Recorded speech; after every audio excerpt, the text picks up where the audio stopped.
feel like doing that. It's all right. Let me get There we go. That'll count. Okay, it's 4 o'clock.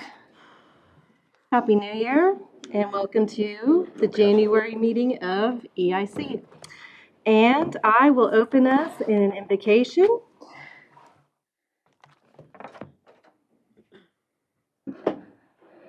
Dear Heavenly Father, we come before you humbly and thankfully for all of the blessings that we have for being able to live, work, and play in this community.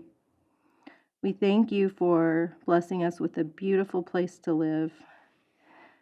I pray that you give everyone in this room the ability to think critically, to work together, to come together in a common understanding as much as it's possible, and to acknowledge in each other that we're all here to make Kerrville a better place to live, to work, and to play. We ask these things in your name. Amen. Okay. All right. Any announcements? Okay. Visitors and Citizens Forum. Do we have anyone signed up to speak? No, ma'am. As you probably know, but in case you don't, if you are here to speak on a particular agenda item, you need to be signed up to speak on that item with the city secretary, Mrs. McElhannon, before that item is called, except for public hearings, and we do have a public hearing today. So other than our public hearing, and you can sign up to speak for that item as well, but you don't have to. Any other items, if you plan to speak, please make sure that you have your speaker request form into Mrs. McElhannon. Also, just a reminder, when you do speak, you're speaking to this body, not to staff or to anyone else that's in the audience. So with that being said, we'll go ahead and move on to item 3, approval of the minutes from our last meeting. You have a chance to review those? Yeah, I move that we accept. Okay. Second. We have a motion in 2 seconds. Give it to Greg Appel on second. Second and third. All in favor, please let me know by raising your hand. All right. I like having us all up here together. Yeah. That's good. We fit. It's Okay. All right. The minutes are approved, and we'll move on to item 4, 4A, monthly reports, KEDC.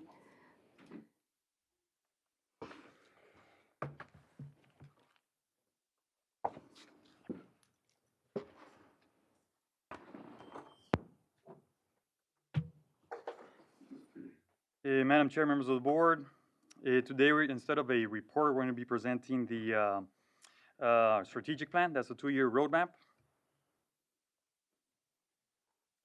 Okay, so the mission of the KEDC is to create new job opportunities and retain existing jobs.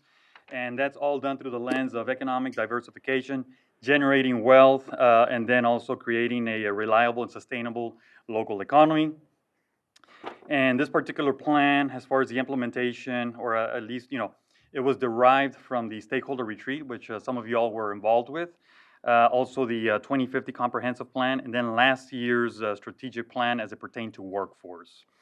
And now moving forward, this plan, as far as the deliverables, there is going to be a matrix that's going to be shared with the board as well as our stakeholder groups, and it'll have a visual representation of where we're at every month with our different projects and programs as we're implementing them.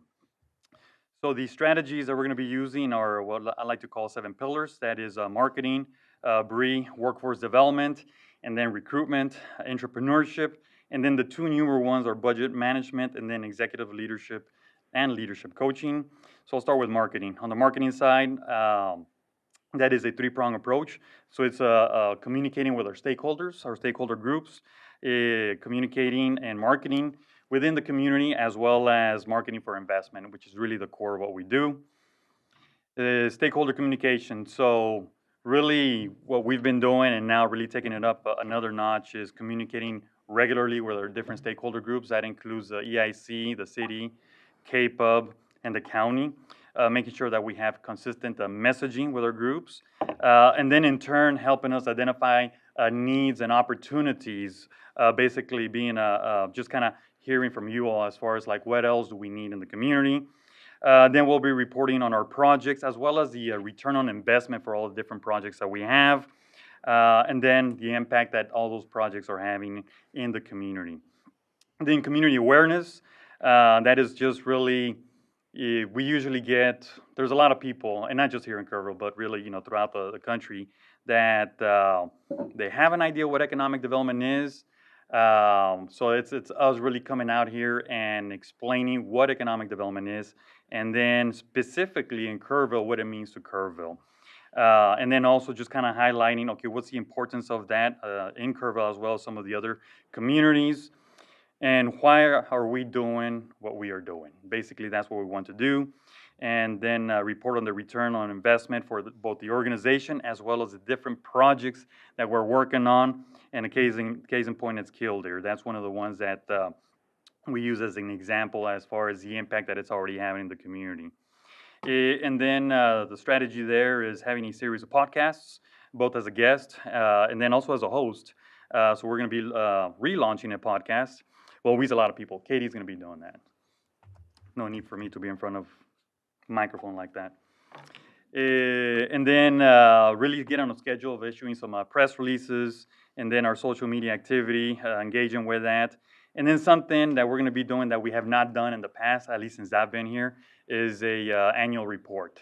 So we're going to start working on an annual report and making sure that that coincides. That'll be in the summer. It coincides with the once we start coming into our stakeholder groups for our budget request. And the deliverable there is really just awareness of who the KEDC is, what we do, why we do that, and then economic development. And then marketing for investment, and that's really a huge part of what we do. I like to say that we're in the business of relationship marketing. Some of the projects that we've landed here in the last few years has been through relationship marketing. Target audience or site selectors, location advisors, other consultants, and then Fortune 500 C-level executives. And the deliverable there is being able to promote the success that Kerrville is having as far as economic development to our target audiences. So I will hand it over to Katie, and then I'll come back and wrap up with the strategic plan. Good afternoon, Madam Chair, members of the board. Happy New Year. I'm excited to share with you what we're looking at in Pillar 2, BRE, which stands for Business Retention and Expansion. We're going to be modifying and improving our current BRE efforts so that we're targeting our top 20 employers as well as our Main Street businesses. We have a goal to meet at least 2 to 3 top private industrial employers, emphasizing our engagement with them and sustaining our ongoing industry roundtable discussions. We had one last December. We received good feedback, and we do also have an internal impact report that we made for that event that we'd be happy to share with you. We intend to create those for our events going forward. As part of business retention and expansion, we do recognize that that is the backbone of economic development, and we're taking this opportunity to get back to the basics by strengthening our foundation, continuing to engage our top 20 employers as well as, like I said, our Main Street small businesses. We're going to be reintroducing some relationships. We've been working on a really amazing BRE Plus program with a consultant that I think is really going to help maximize our impact. We're going to continue to build on the industry roundtable momentum that we already have and continue to talk with our top 20 employers. So as I mentioned, our goals are visit with 2 to 3 top employers monthly, industry roundtables, and an event for top industry and business at year end. So at least one visit per month for top 20 employers, one visit per top 20 employer in an effort to continue to build relationships with our industry and outreach to our small business Main Street players. We do have some dovetail with BRE and our workforce initiatives. The objective of our workforce initiatives is to strengthen and diversify our partnerships with private and public entities. So we're going to continue to explore the ISD strengths that we have in our community, as well as state programs that support the ISDs, funding opportunities where those two converge, nurture ties, continue to nurture ties with the San Antonio Workforce and our Workforce Solutions Board, and coordinate a visit with Texas Workforce Commissioner Brian Daniel. So when you break that down into workforce, we'll continue to network and collaborate with our colleagues so that we can expand our public and private relationships to benefit the greater Kerrville area. We're going to work with these folks in our network to identify the needs that we have in our community and opportunities to fill gaps to strengthen our local workforce. We're going to work specifically with the Texas Workforce programs in order to leverage their funding and try to make matches with business owners and workforce opportunities in our community where that makes sense. We'll continue to leverage the relationship that we have with San Antonio Workforce, and the deliverable will be the engagement and the workforce initiatives. When we take a look at Pillar 4, which is our recruiting pillar, we are aiming to transition from reactive recruitment to proactive recruitment, taking the initiative and going on the offense a bit, prioritizing some sustainable and smart strategies, proposal submissions, and evaluate participation in trade events and air shows in order to maximize our ROI. So proactive recruitment efforts instead of reactive. Following through with leads at the air show and other relevant trade shows, working with the governor's office on their requests for information, their proposals when we're trying to recruit companies into our community. And we are doing some research into a trade mission in Monterrey, Mexico. We've been approached by a variety of groups, including the Office of the Governor, promoting this as an opportunity that may benefit our community. So the deliverable here is going to be lead generation and keeping our opportunity pipeline full.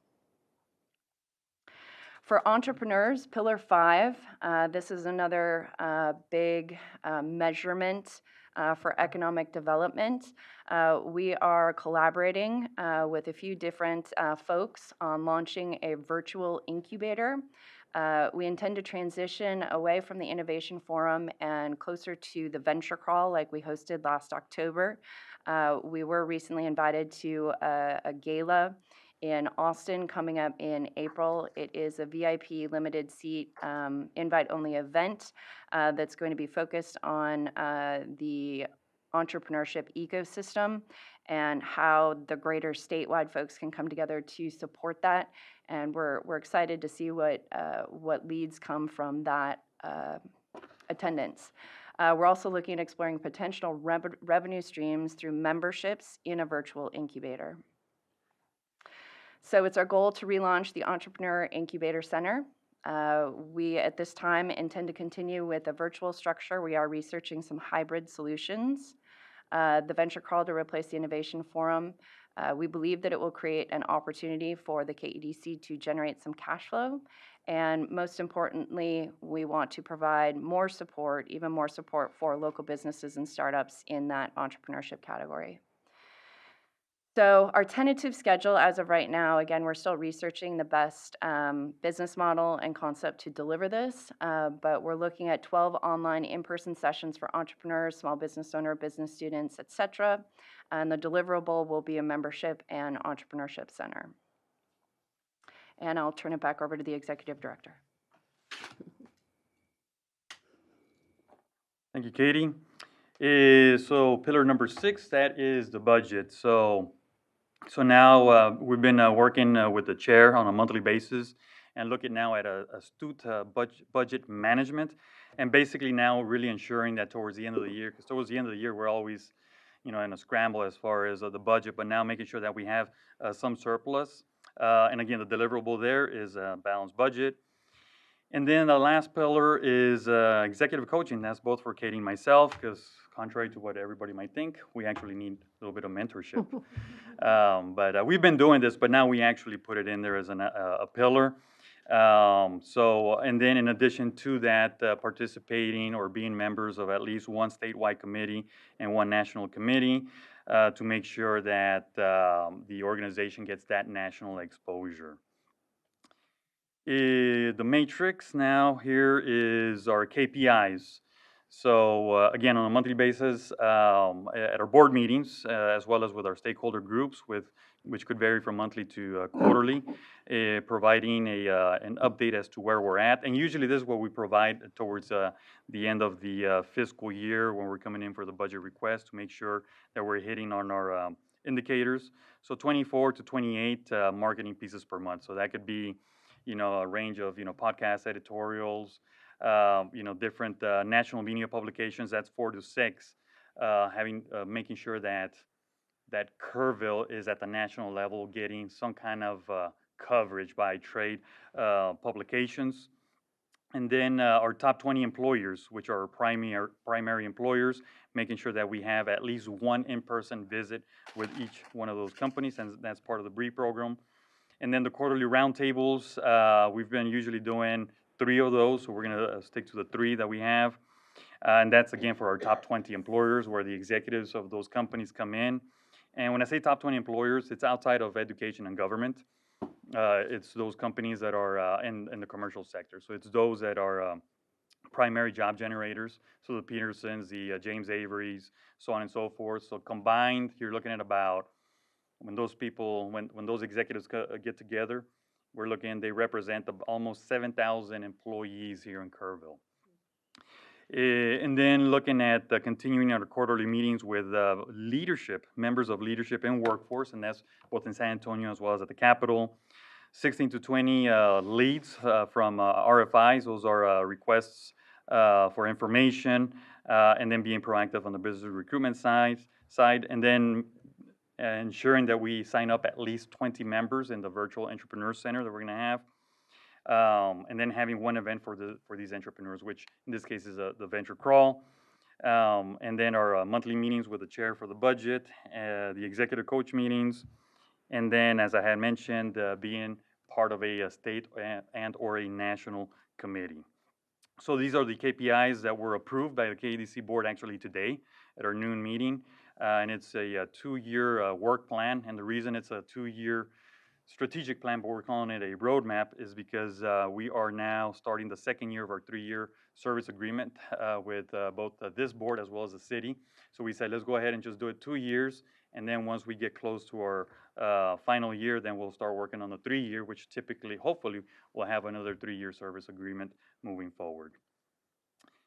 That concludes our both report and presentation on the 2-year roadmap.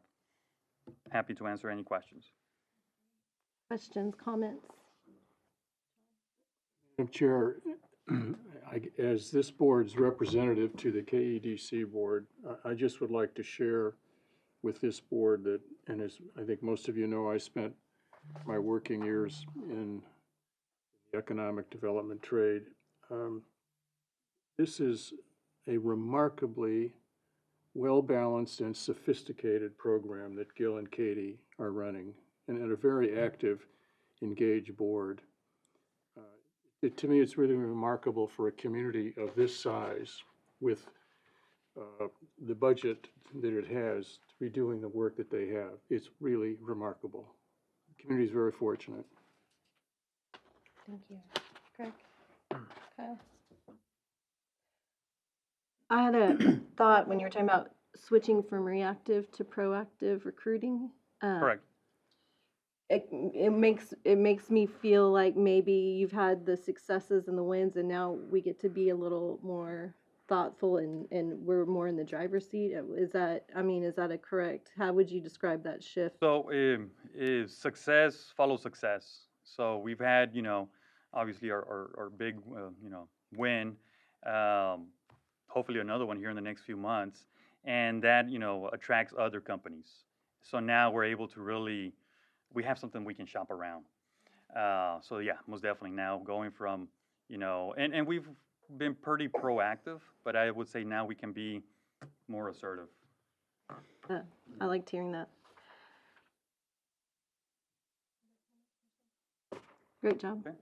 Thank you. Thank you. And there's only two of you behind the scenes. Yes, It's a lot of work. Yeah, thank y'all. thank you. Happy New Year.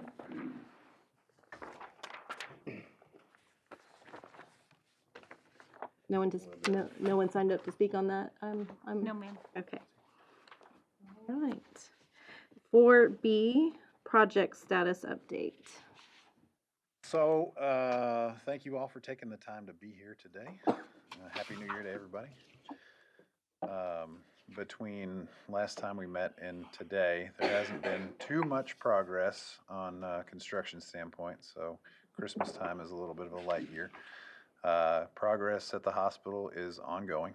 They are moving forward, but not complete yet.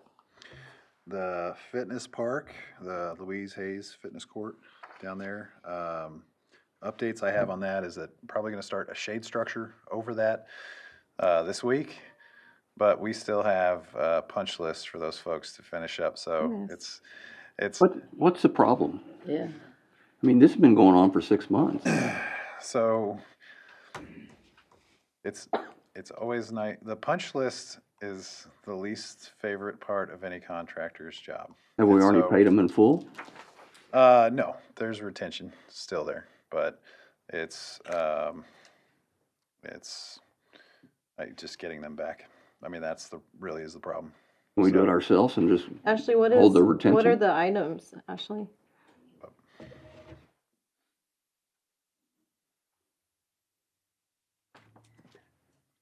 So the biggest part of the delay was when they installed it in the summer, there were some issues with the heat and the graphics and the install. A couple of safety issues, so they had to wait until the weather got cooler to rectify some of those issues. So that's kind of why it's taking so long. And then we think we're almost there. We just have one last issue for them to rectify to make sure it's not a safety issue before we open it. Otherwise, we will be opening it as soon as they clear it. You'll open before the shade structure? That's not the preventative? Shade structure is going in this week, Oh, barring okay. any weather issues. Okay. So that should be completed, and then as soon as we get answers back on the one last question we had, we'll be opening it up. was the shade structure part of the original bid? No, it was separate. So who paid for that? Parkland dedication. Cool. Not us. And so they actually have been showing up to make some changes and to work through the punch list, but they're just not doing all of them at the same time. Is that what I'm hearing? Yes, we have to abide by their timelines and their schedules. So yes, they are doing the work when they get here. Other questions for Ashley?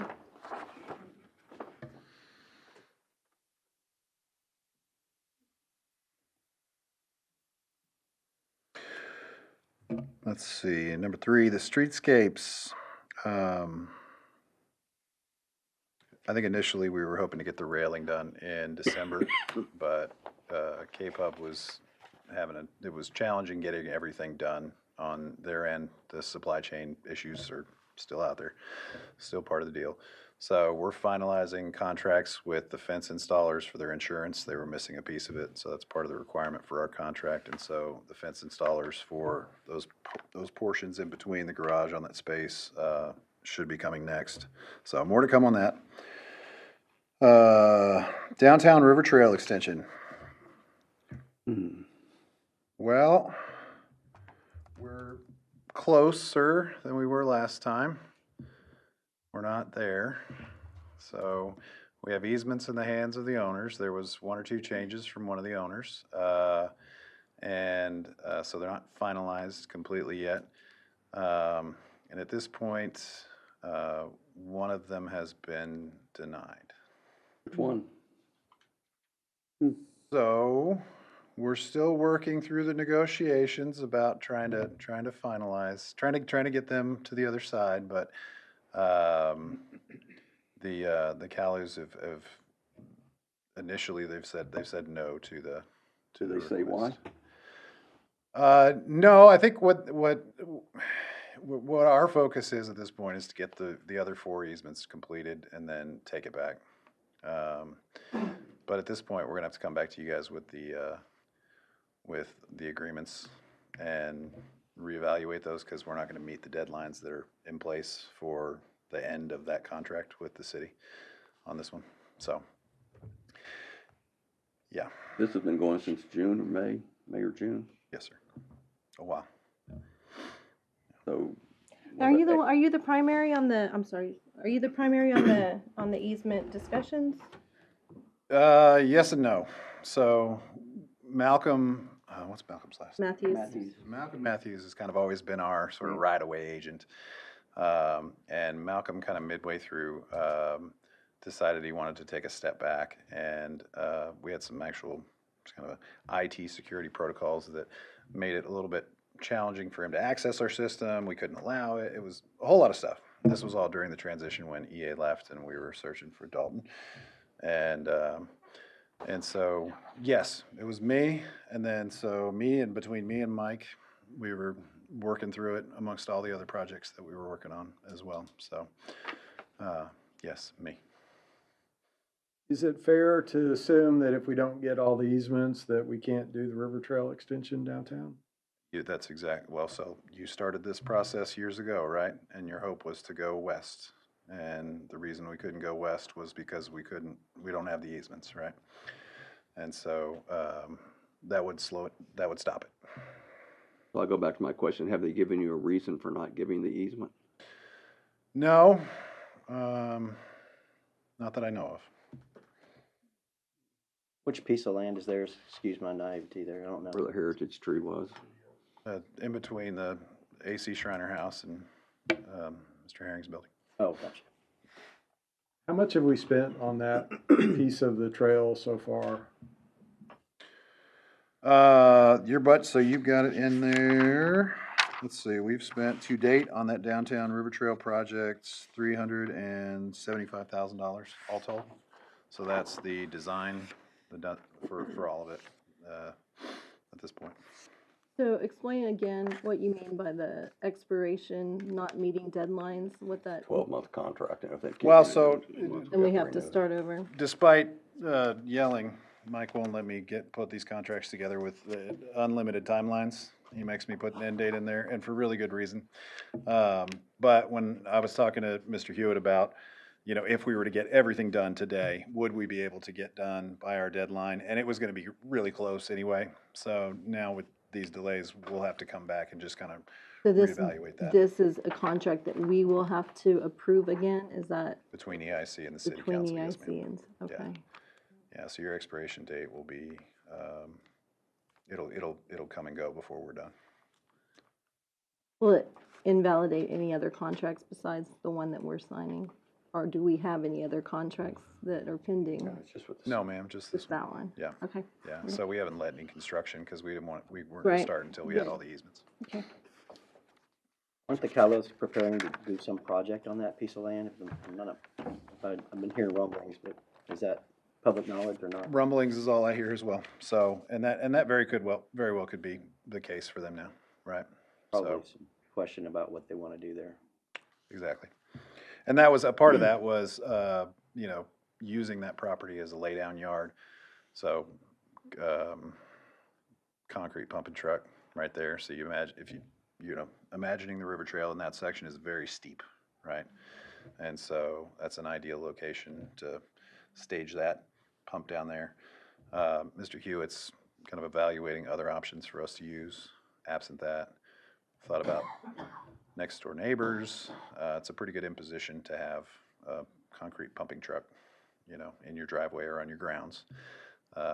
So more to come on that, but that's my update for downtown River Trail at this point. We have the Cali Theater improvements on here, but that's gonna come as a part of the sales tax bond packages, so we're still working through that. All right, we have 3 years to spend these funds. We're pretty close to the end on our construction documents. I have talked to, Dalton and I met with Jeffrey Brown, and we have some conversations to have with City Council about everybody's thresholds for risk, but we're trying to balance the ownership of the building with the operations of the theater. And those two things, kind of the competing interests of when we could start, if we were to go immediately start acquiring the pieces and getting everything going versus when kind of the critical time for the theater's event schedule is.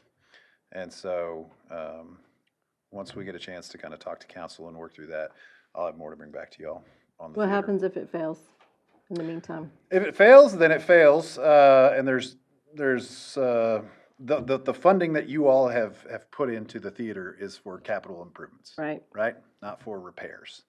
And so if it fails, then we'll have another conversation. But I imagine it's gonna take about, the lead time for the AC equipment is about six months. It gets better, and then, so hopefully some of these lead times will get shorter, but at the last discussion, it was anywhere between 6 and 8 months for some of that air conditioning equipment.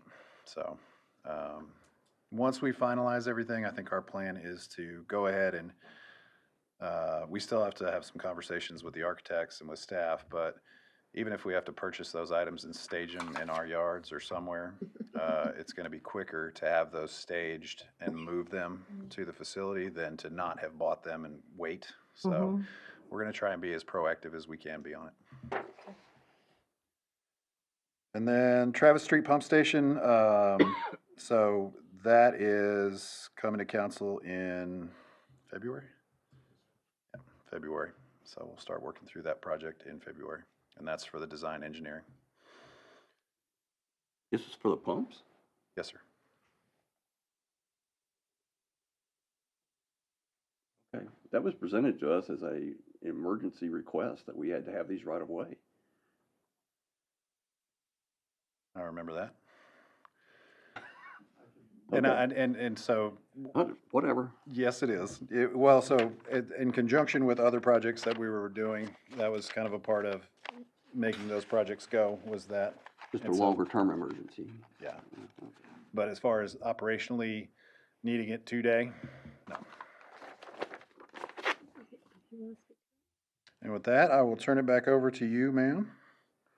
I was gonna go over the 10-year cash flow forecasts after, or during or after the finance. Just a second, Michael. I think Celeste has a question or comment. You just look like you wanted to say something about the pumps. I can say a little bit about the Travis Pump Station.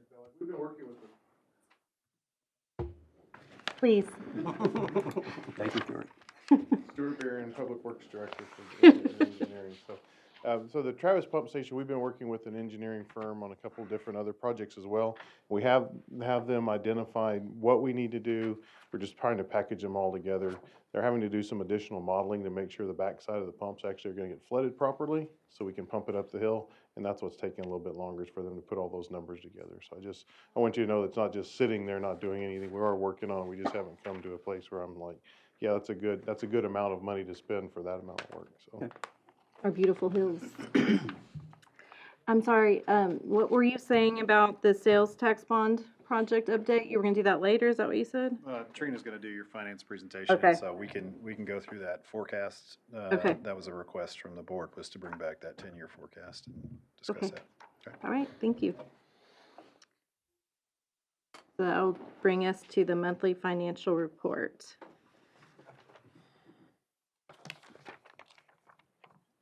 I'll do it, yeah.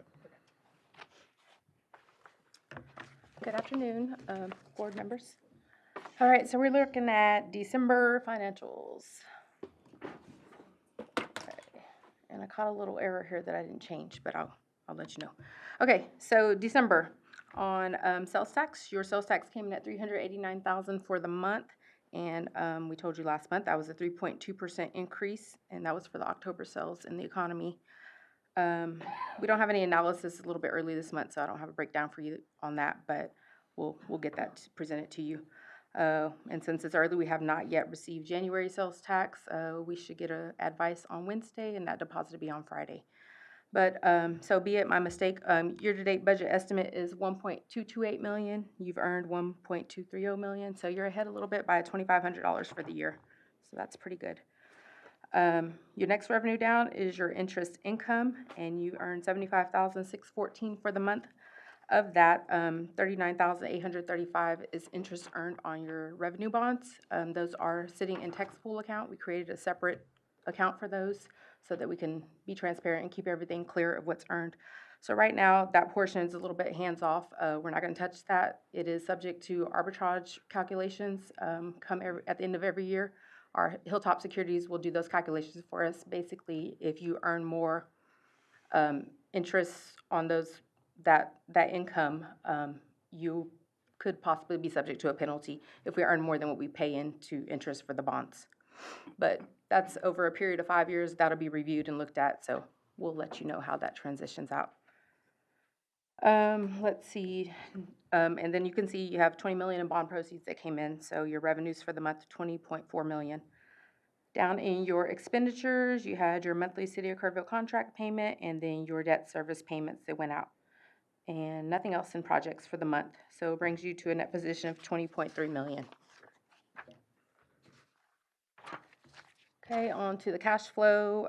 You see your total cash ending balance there at the bottom row. It's 26.4 million, and majority of that's the 20 million, and then your remaining 6 million on your regular operating cash. And then over into your estimates for January. Starting in January, we'll move over those the monthly debt service payments for the new revenue bonds. And then as these projects start coming on, we'll add those on for you to update those cash balances at the bottom. Okay, your financial analysis. This top chart here is your sales tax comparisons, and then your middle chart there are your project balances, and then your bottom there are the breakdown of your cash accounts. Let's see, we are earning 5.6% in taxable today, and then your investments are at 5.5%. And just to keep in mind, those revenue bonds we closed at 4.049. So you're earning a little bit more right now on those than what you're gonna pay into those. All right, any questions? So it showed on the project status that we paid year-to-date $125,000 on the Downtown River Trail project. For this fiscal In year, this fiscal 24. year, right. But total, we paid, you haven't paid out. We are transferring, because of cash flow reasons, we just want to make sure we kept your cash pretty consistent. And we're transferring out every quarter, 125,000 through December of 24. So when Michael was talking about that in the project update, it showed, I guess in the 10-year plan, 375,000 is what is estimated for this year. And I was trying to determine how much had we spent on that project so far. Year to date, you have spent 375,000 that we've paid to the project, but we're transferring out of your account to our CIP project fund quarterly increments of 125,000. So 500,000 has left your bank account and went over to the cities to pay out the project expenses of 375,000. So you have Does over. it show 125 on the? Which one are you looking at? What cash or what? Go back. Go back. It's on the first couple of pages of the cash Okay, flow. that's for this fiscal year 24. So in October, we transferred out 125,000. So we're gonna keep transferring 125,000 till you reach the $1,020,000 contract amount. I guess where I'm going with this is, if we don't get the easements, like how much are we sunk into having spent? Actual spends. Right. What, if we call a stop to it because we can't get the easements, how much of the $1,200,000 or whatever we will have spent, and how much would we potentially get back? We'll have to get back to you on it, but looking to the 375 that was put out in fiscal year 23, that's what's been outlaid for the project at this So point. that's been for design? Yes, sir. Again, I'm gonna have to get back to all of you with a detailed breakdown of exactly what that is, but For $1 million project, we spent 375 in design. That can't be right. I'll get Why back to don't you with you get exactly what us it an is, update but- with hard costs to date, so everybody can understand not just what we have committed, but what we've actually already spent? Yeah. Or is that Yeah. what we want to know? That's what I like to know. It looks like we've only transferred 125,000 to the city. If we've actually spent 375, then we still owe 250. So this 125's in fiscal year 24, you put out 375 last Oh, fiscal okay, year. okay, okay. Mhm. Gotcha. I'm thinking Transfer out. this is fiscal 23. Yes, sir. See how the balance, the budget is only 500,000 for this year? We transferred a previous amount, and then December will be the last transfer out, which is a new fiscal year 25. So that's also, those are the payments, 125, 125, 125 from last fiscal year that you all paid into the city council, into the city's side, right? So we'll get you the detailed breakdown, but yes, 375 is not Yeah, designed. that's what I'm Yeah. saying. So you've got money over in your account that you've taken out of our account. Yeah, it's about 140. That you're paying bills from, but there's still money in that account. So Yes. Yes. we would like to know how much have we actually written checks to a supplier or Absolutely. contractor or an engineer for? Yeah. So what your deliverable was, construction documents from the library all the way down to G Street to include the environmental, all the permitting that had to do with all that. That's what you paid for thus far, and then some incidentals. That was all Hewitt, to Hewitt? Yes, there'll probably be some invoices from other engineering firms because there was an engineering firm that's working on the surveying, but they couldn't do their own surveys, so, yeah. But for the most part, that is to Hewitt and to Malcolm for the work that he did last year. I'm like Greg, I'd like to know if we have to cut our losses, where our losses getting stopped at. We'll get that to you this Yeah. week. We'll We- send it out. And I'm sorry, you did already speak to this, but will you remind me when the contract expires again? Give me a minute. Sorry, not to put I think in April. April. I'll have to get back to you. Okay. That's fine.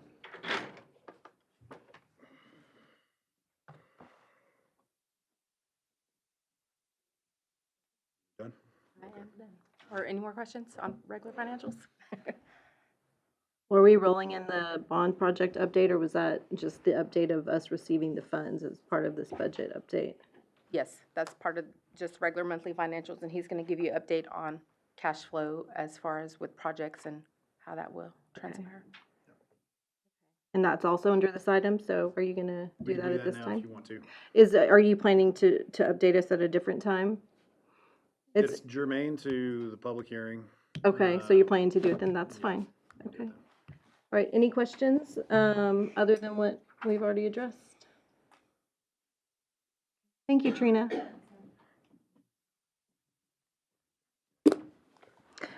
All right. On to number 5A, a public hearing. This is a funding application from Habitat for Humanity Kerr County in an amount not to exceed $2,260,000 in infrastructure assistance for the proposed Mariposa residential subdivision. So we will have a presentation followed by comments and questions from the board, followed by speakers who have signed up. And then I will open the public hearing for anyone else that would like to speak at that point. Well, this is not the first time we've had this one in front of y'all, so this is now our third time discussing it. We do have the presentation to load up. Martin, if you can bring that up. Go to the other Habitat presentation. But he's a good listener. He is. I try to keep Martin on his toes. There we go. Now, Mary Campana from Habitat is here today, along with, I think, several members of her board to discuss their request. So last time we met, there was a discussion about the EIC contributing $2.26 million towards the infrastructure for their Mariposa subdivision.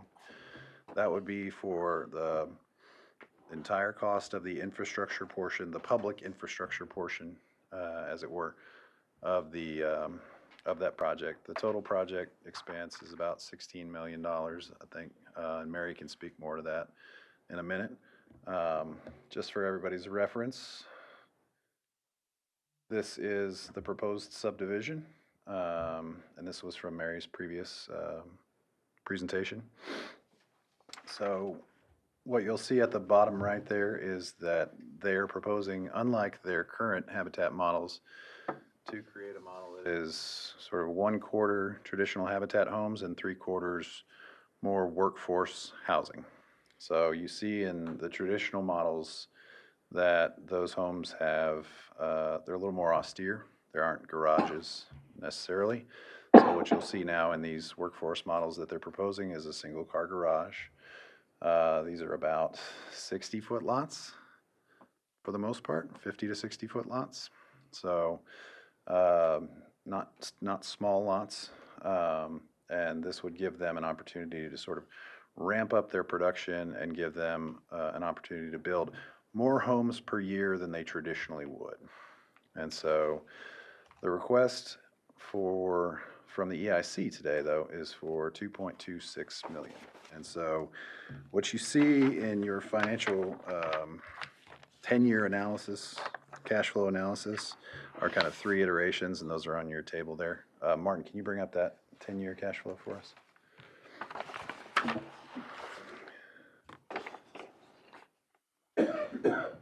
So as a part of our discussion last time, we talked through the different options that are available for this project. So full funding over 2 fiscal years of $1.13 million,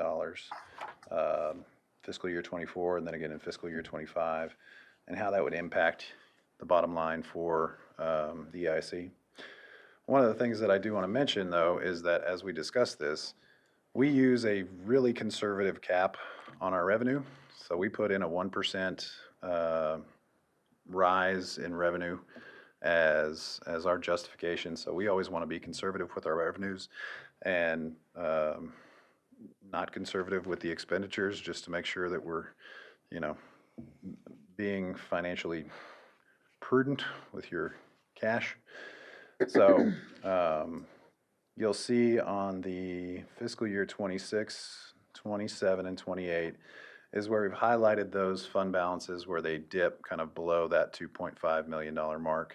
And again, that's just for those 3 fiscal years.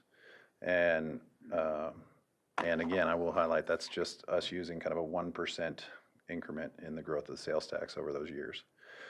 And so then wanted to show you, here's some other iterations at funding levels that were less than the full ask, so $750,000 per year over 2 years. Puts you in fiscal year 26 with kind of 1 year that's below that $2.5 million threshold. And then finally an iteration that shows just $1 million give, where you don't dip below that $2.5 million threshold.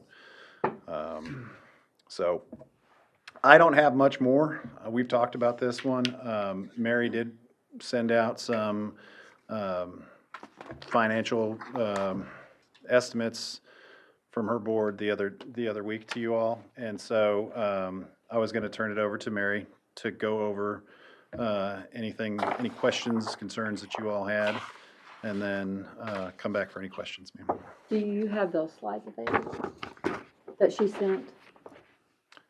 That were included with the packet? Do you have them available for the show here? I can make them available. Give me a second. Mary, would you like to update the board?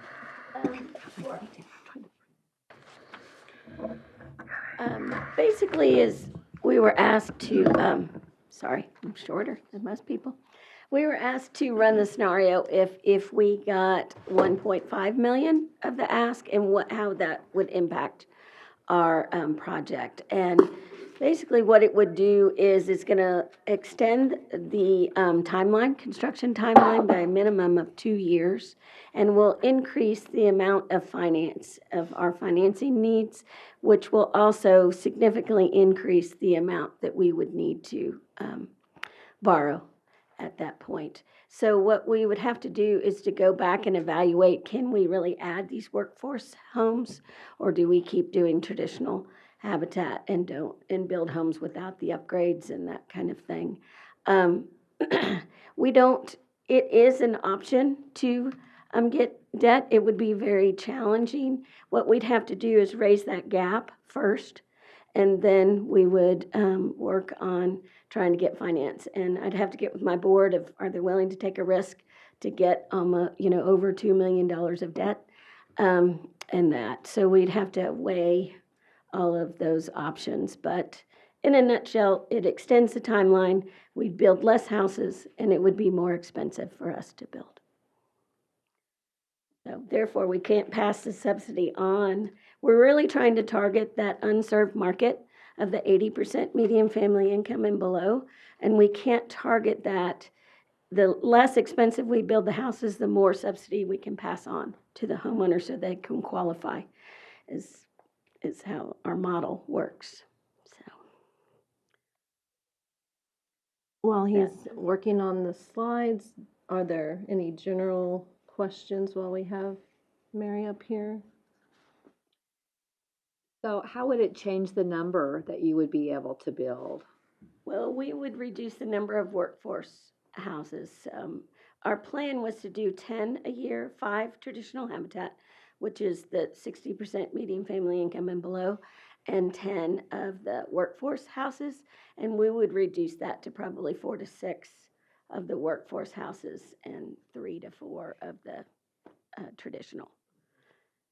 Is that about where you are now? How many are you building now? Right now, we're building 5 houses a year. We've been traditionally doing 2, and the last 2 years, we've built 5. So we have gotten some traction going with what we're doing. Never in this community built the second level of homes. This would be the new part of the model for Habitat, correct? Right. It's an unserved market that's underrepresented. And we would build these 40, if we get the full ask, we'd build the 47 homes in 3 to 4 years is our timeline to do that. And can you talk some about the difference between the workforce homes that you're building and the workforce homes that are going up by Lennar? I don't know a lot about their product, and so I can't really speak to that, but I can just speak to my quality has been consistent and higher, and I get consistent feedback that our quality is quite higher, you know. I guess the target market, is your target market different? What I was hearing is that your target market is slightly different than what their target market is. Right. Their target market, I believe, is going up to 120% median family income, and ours is that moderate income. We want to keep the cost of the home at the HUD price of the $272 right now is what HUD defines as affordable, and so we want to be the maximum price that we would sell it. And I believe they're selling theirs for higher. So That number has shifted pretty dramatically just in the time that Lennar started building their homes. As you know, real estate prices just keep going up. right. You anticipate that happening? I mean, do you guys have any better cost controls on your side than Lennar does, or how much are you? I don't know if we have better or more. They have more buying power than I do and and all of our contractors are going to be local. And so that can be more expensive where they're bringing in framers and things like that will be building for less. But the difference is anything that of our project rolls back into the Kerrville community and theirs goes to stakeholders. So anything that is invested in Habitat will be invested in our community.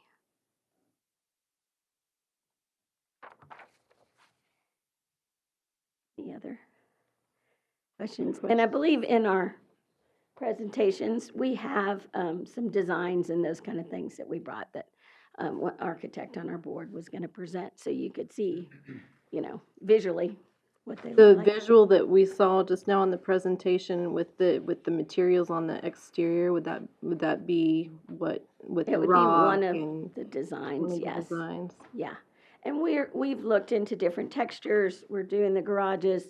We're doing upgrades where you have that more bang for your buck. We're going to do some stucco, some with stone facades and all of that.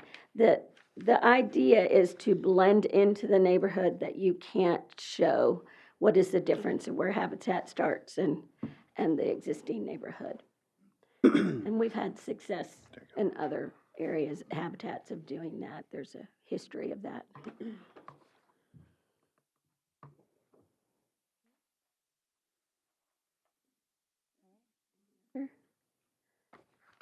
Questions? Thank you. Okay, thank you. All right, questions for Mr. Hornis, or comments before we go to our speakers who have signed up? Board, any? If you have a general comment or a question for Mr. Hornis at this point, for staff? Michael, can you just remind me on the Lennar project, like what, in relation to median family income, what is their target with their product? So Lennar's target is, this year, as an example, they have to sell those homes below $275,000. So that's considered workforce housing. So Kyle was right. When this thing was first inked, the cap on that was 227, which I think was all but 4 years ago, maybe 5 now.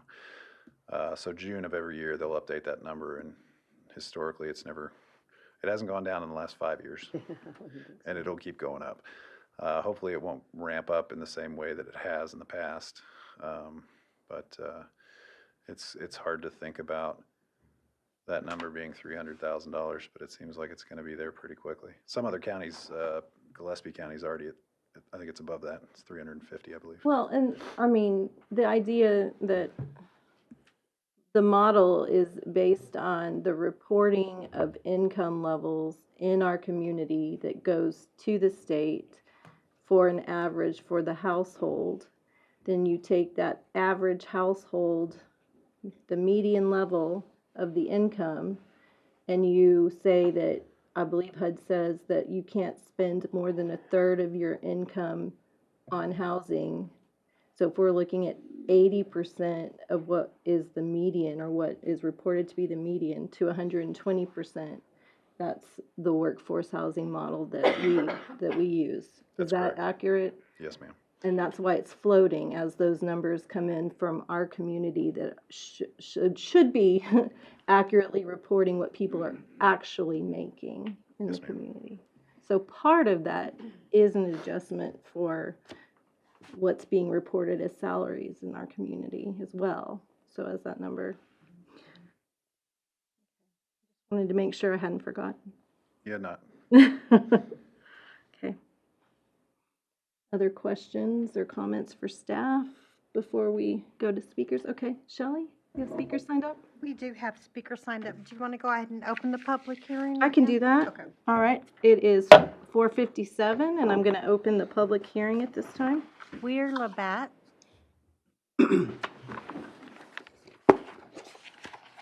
And I'm sorry, before you speak, let me remind you that if you'll give us your name and address for the record, and then what is is it a 3-minute? Is it 3 minutes to speak? Okay, all right. My name is Weir Labatt, and I live at 150 Upper Turtle Creek Road. My wife Laura and I moved here 3 years ago from San Antonio. We moved to our country home. It was up here. Kerrville has always been my second home, as my mother was born and raised here. And I've been on the Shriner University Board of Trustees for the last 18 years. I'm here today to voice my support for the $2.26 million request from Habitat for Humanity Kerr County for their Mariposa project. My involvement with Habitat began over 35 years ago in San Antonio when I helped build a home each year sponsored by First Presbyterian Church. I was elected to the Habitat for Humanity of San Antonio board in the year 2000, and I served as chair of that board from 2002 to 2005. Habitat in San Antonio has built 1,367 homes since 1975 with a default rate of less than 3%. New owners were required to put in over 300 hours of sweat equity and to receive educational instruction on home ownership. They paid a monthly mortgage that did not include any interest. It was not a handout. It was a hand up. Habitat owners were good citizens. They were good neighbors. And their children did well in school. The same is true of the 124 Habitat owners in Kerrville. They are good people achieving a lifetime dream of owning their own home. I strongly urge you to fully fund the $2.26 million request for the Mariposa community, a hybrid habitat community with a total of 47 homes, including 11 traditional habitat homes and 36 workforce homes. Many thanks for listening today to my plea for helping Habitat for Humanity, Kerr County. Thank you very much. And this is a copy of my remarks for your record. I don't know who I should give this to. Deputy Secretary. Mrs. McElhannon. Thank you. Thank you. Mary, you signed up to speak. Did you want to speak again?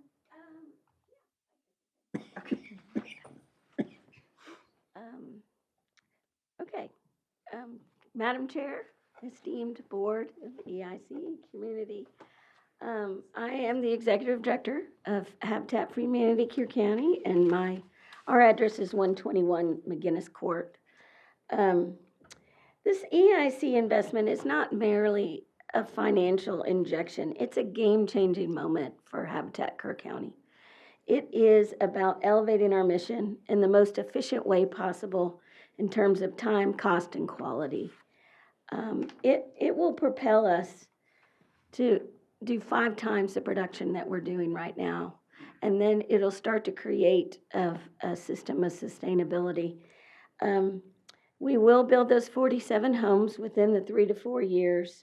And that's addressing the critical issue for workforce housing now. And that's what our community needs. And it's not, what's remarkable about this project is it's a collective force. We're empowered by 16 local contractors and 6 financial institutions. This really is about not only cutting costs, but amplifying our resources, expediting delivery, and providing affordable homes for an underserved market. That's 60 to 80%. It's homes for teachers, first responders. It's the backbone of our community. If we get the 1.5 million, it'll double our financing cost, and also incurring that debt of over $2 million increases the sales price for each home, making it less attainable for our target market. We'd have to pivot and move our fundraising to fill that gap, and it would take 2 years to extend that project to be able to do that. We'd also have to reevaluate, is that the appropriate thing to do to add this additional product? I feel like it is, and I feel like our community is ready, and I know our organization is ready to do this. The economic investment we seek is a permanent and enduring value.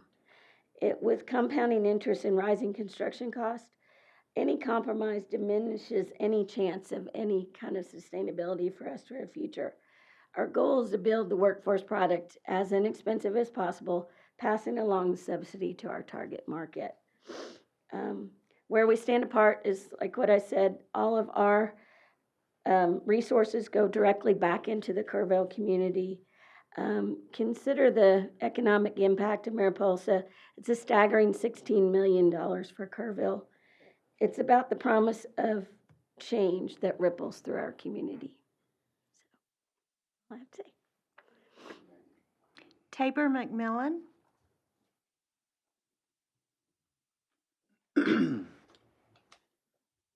Good afternoon, Board. Tabor McMillan, 1831 Lois Street. I also serve as the treasurer for Habitat for Humanity. Been on the board for the last 5.5 years, and it's been a great time. Really enjoyed serving the organization. A lot of what I was going to touch on, Mary actually has already kind of covered, so I don't want to take up too much of your time. But basically, what it really boils down to is we have this infrastructure cost.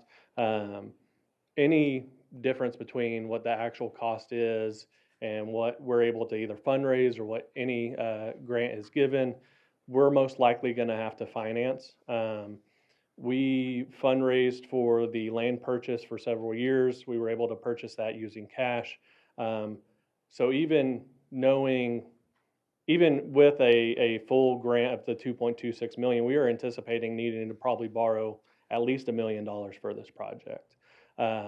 And then, like I said, any difference between any grant given or fundraising, we have to add that on to our financing. And therefore, we don't have the means to absorb that interest expense. We would have to therefore carry that over to the ultimate home buyer. And whenever we're talking about the 60 to 80% median family income, those margins are so tight that any increase in cost very quickly becomes a situation of, can somebody even qualify, make 65 or 70% MFI and qualify for this product? As I dig into the numbers, it quickly becomes apparent that why home builders aren't building these houses, it's because the money isn't really there. What it takes is somebody like Lennar who has the buying power that can go out and buy thousands of fireplaces at one time and get a great deal on it. They are the ones that have to develop property or neighborhoods such as these, or it takes private and public partnership. And that's what we're coming to you guys asking for. We firmly believe that with the full support of the EIC, with the full grant, we can ensure that this happens. And so we come to you just asking for the full 2.26 million. Thank you. Howard Ridout?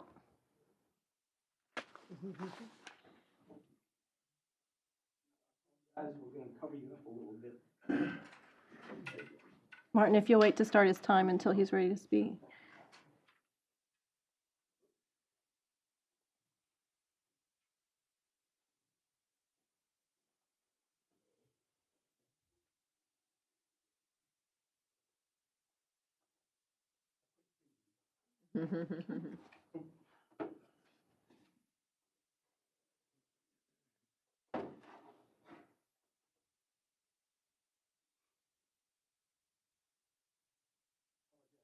You're fine. If you'll state your name and address for the record. I'm Howell Rideout. Been a practicing architect in Kerrville for about 35 years, and I'm been privileged to serve on the board most of the last 7 years. So, thank you for the opportunity to come and just share our vision and what we think we can accomplish in this next 3 years of effort if we get the support we need. We intend to touch people, touch more people, and touch a different group of people than we've ever touched before. We heard a message from many leaders in the city that we needed to do more. We needed to go at a faster pace. We needed to build more, and we needed to build it faster to make more of a difference. And we heard that message, and we responded. We are responding with a new program, this hybrid program that includes the workforce that we've never done before. In the face of rising costs, we're going to move forward and do it better. We are avoiding the trend nationally and statewide to cut back or even shut down Habitat or only do repairs. I have a friend on the board in Gillespie, in Fredericksburg, and they've had to quit building. They're only doing repairs. We do not want to go there, but we need your help. We don't want to cut the quality. We've got a program that actually increases our quality a little bit. Instead, we're expanding our program and offering more products and better products. Our traditional program is going to stay at least where it is and maybe get a little better. We're doing attractive facades. We're sensitive about what the neighborhoods look like. to the neighbors within our neighborhood and the neighbors in adjacent neighborhoods. We're working hard on doing the best we can with the money we have. We will have attractive facades, and they will be fully landscaped. They will be 2 to 4 bedrooms. They will be 2 baths. They will be typically 1,200 to 1,400 square feet. They're not large, but they're not tiny. They're very adequate, and they are heaven to these people who move into them. We know this is a sizable ask, and we will do our part. We have done our part. We raised enough to buy the land on our own. We will raise a lot to build these houses on our own. We need you to help us be a bridge from land to building vertically. We need that infrastructure, and we need it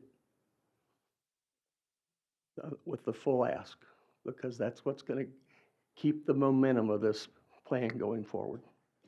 Anyway, I've said enough, but we think we're on the right track. We would love to partner with you to do this. Thank you. Thank you. Russell Davidson?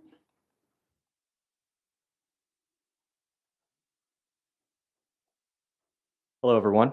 My name is Russell Davidson, and I live at 1917 Weston Loop in Weston Home Place. And I'm here today to express my support for the Mariposa development and to encourage the Economic Improvement Committee to approve the full funding for the Habitat for Humanity project.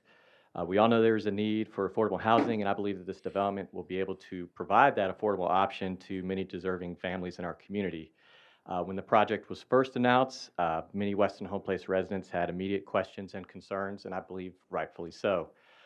However, at this time, I believe that the majority of the Weston Home Place residents recognize the benefits that this development will bring to our community, and we want to support the project going forward, and we want to be the best neighbors that we can be.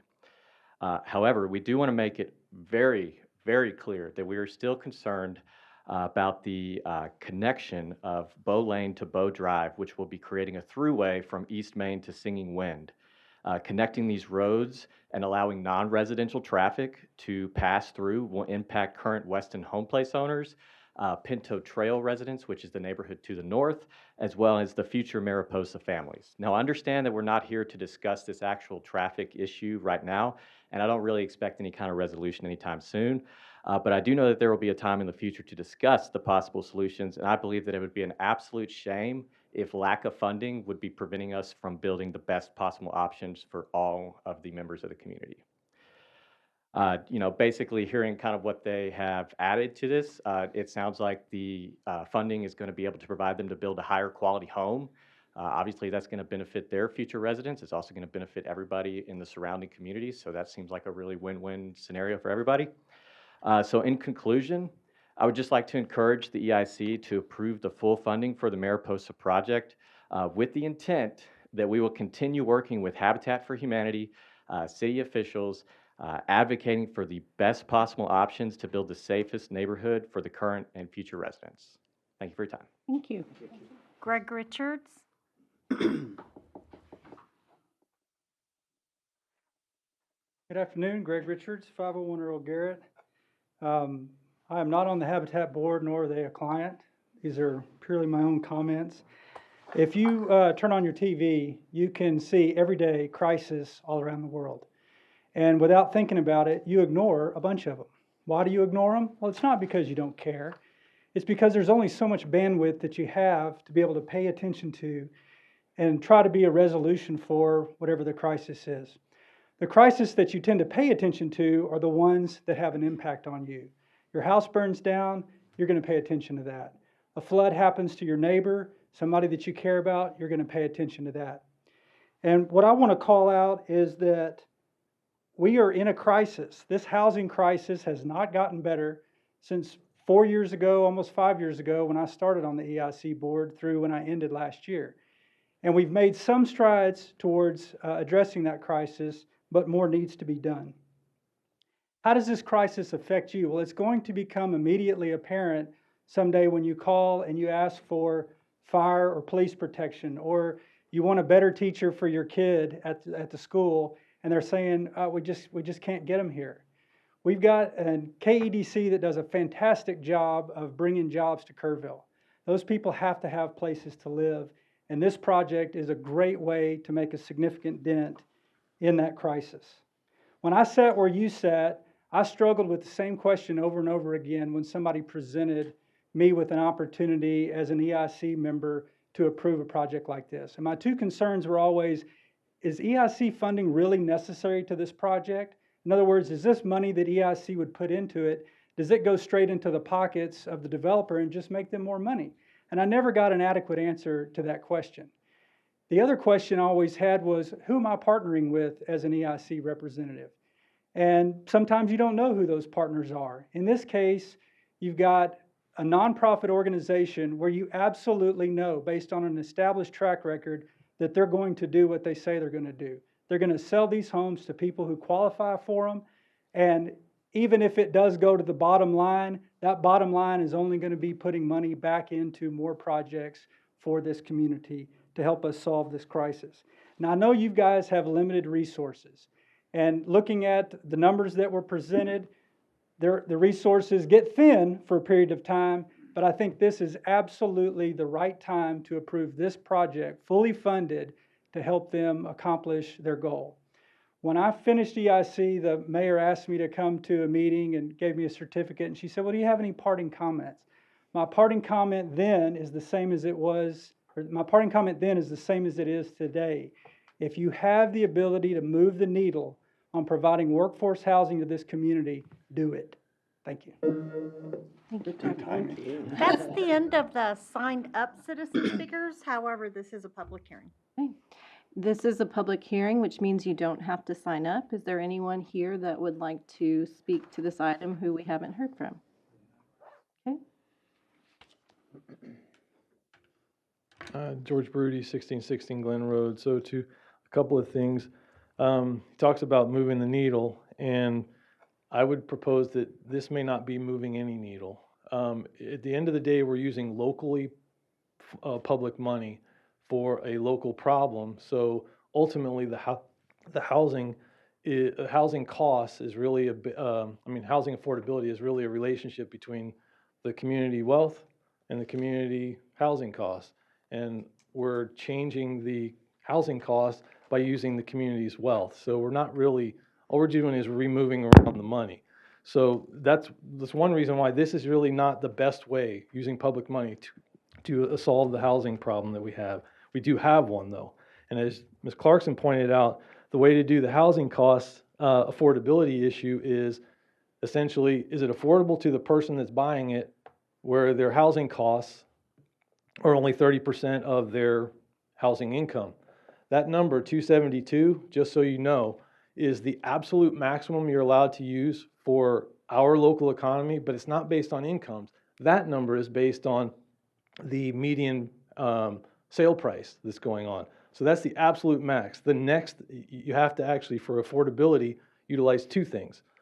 The lesser of that number and what would be 30% of a housing income for people at 80% of that median income, which is $67,000. That's what we know 80% is. You will not find somebody being able to afford $272 on that income and having their housing costs in the right percent. Why is that important to you all on EIC? Is because as a housing project, which this is, you are only allowed to utilize very strict guidelines on what you're allowed to use that money for in housing projects. And this doesn't meet it. They have to qualify the buyers, each one of them, forever in these houses at being 80%. And the sale price, like I say, is going to have to be a lot less. The other thing to keep in mind, we talked about sustainability, but can you keep doing this over and over again? This is a subsidy of about $50,000 per home, okay? If the only way to get affordable houses in town is to subsidize each home, we just did it with Lennar, that was like $45,000 subsidy. The only way to bring houses here is to continue to use public money to subsidize it at that amount. There's no way we can do that. Your job is to actually invest in the community with jobs so that the incomes empower us to buy the homes and the market that we have. Right now, our businesses are not sustainable because they can't pay the people, or they won't pay the people either way, to meet the demands that are here. That's the reason people don't come here to work. It's not because there isn't affordable housing, it's because there are jobs that they can get won't allow them to pay for the expense. Thank you.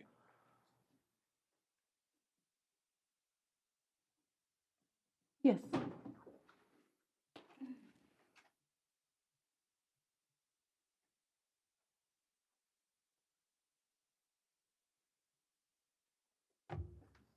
I think I can reach it. Hi, my name's Araceli Castorina. I live on 495 Bow Lane. So I live right at the dead end where they want to extend the road. I'm just here, it's bothering because I've been there for 10 years and I've paid my taxes, and to think that, my property is going to be maybe taking away some feet, and others are going to have brand new properties that I've been paying on for all this time. And I don't know, it just really hurts my feelings that that would even be a choice from Habitat of Humanity, that other people would be in a position to feel like something's being taken away from them that they've worked hard for. And I've been there 10 years to keep up with my taxes in my home.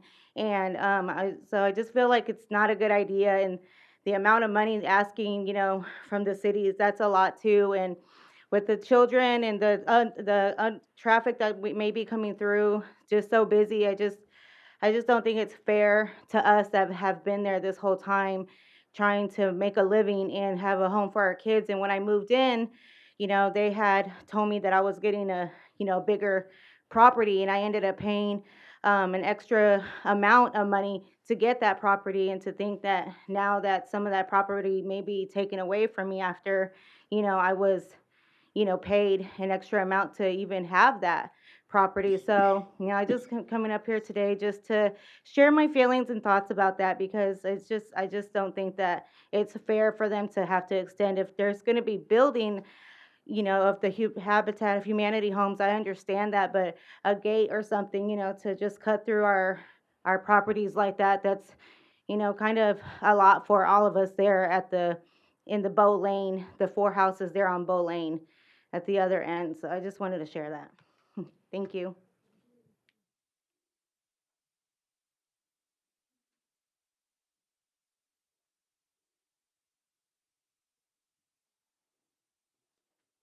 Hi, my name is Casey Hennigan. I'm the immediate past chair of the local board of realtors and a local real estate agent in Kerrville. My question is for you.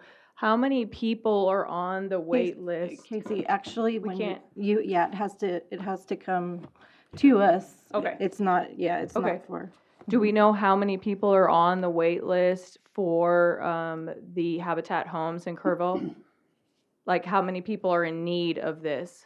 Go ahead and ask whatever questions, and then when you finish, Okay. we can direct. That was my immediate first question. And then as far as the second question, is the median home price I see for the Mariposa is 272, and then earlier it was discussed that for Lennar, it's also 272 going forward. And my question to you on that, is that changing from 2023 and what they have to now sell for to meet their requirements? Because homes that are currently under contract are not under contract for that amount. And if they have to meet those requirements, I'm just curious why homes are not being priced at that amount. I know it's changed over the 4 years of time since they originally started that project, but I'm just curious, is there backtracking involved on that, or do they get to sell what they contracted for in 2023 as a different number for 2024 when they were speaking in regards to that 272 amount earlier? I understand the questions. Do you have others? No, or that's comments? it. Okay. Thank you. Okay. And we'll come back to your questions, Casey, but I want to make sure if there's anyone else that would like to speak at this time before we close the public hearing. Okay. At 5:24, I'm going to close the public hearing, and I heard 2 questions, and one is wait list for Habitat. Mary, can you speak to that? We currently have 395 people on our waiting list, and we haven't advertised or opened it up. Thank you. And talking about the price point, I'm going to turn that over to staff, but to reiterate, it is a floating number and it starts with the median family income. I do not know the logistics on at the time that the contract is made versus the time that the home is sold, how those mechanics work. So I can get into it with the individual offline. I mean, how it pertains to the Habitat conversation, it's, if y'all want me to answer that, I will. But Just briefly, so that at least there's the beginning. And Casey, Mr. Hornis y'all can get together and he will provide you more information, but just briefly. yeah, so very essentially, briefly. it's there's a limit that's set by HUD, and so what's concerning was that those list prices don't show up as that, right? So this year that price is $275,000. And you'll see homes that are listed at 295 or 310 or 318, something like that. When those homes sell on their HUD-1 statements, whether it be through buy downs or incentives or closing cost adjustments, that number has to be below $275,000 for this year. And as the years press on, that number will probably be 286 or something like that. But per our agreements with them, that number has to be below that threshold to satisfy the agreements with the cities. So the sales price and the price that you pay at the end are different. Well, and as that relates to what we're discussing now with our Habitat project, my anticipation is that when the new numbers come out in June and it goes to 286, that's going to be your target. Is that correct, or are you going to leave it, you guaranteeing it at 272? Yeah, we want to do it as least, as more affordable as we can.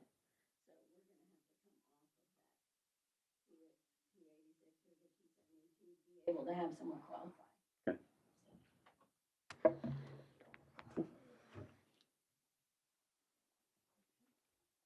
All right, any further questions, comments from board members at this time before we talk about what we can do at this point? We've got a couple of options, but before that, any final questions, thoughts, comments? Yes. I mean, I think all of us in this room recognize that we have a problem.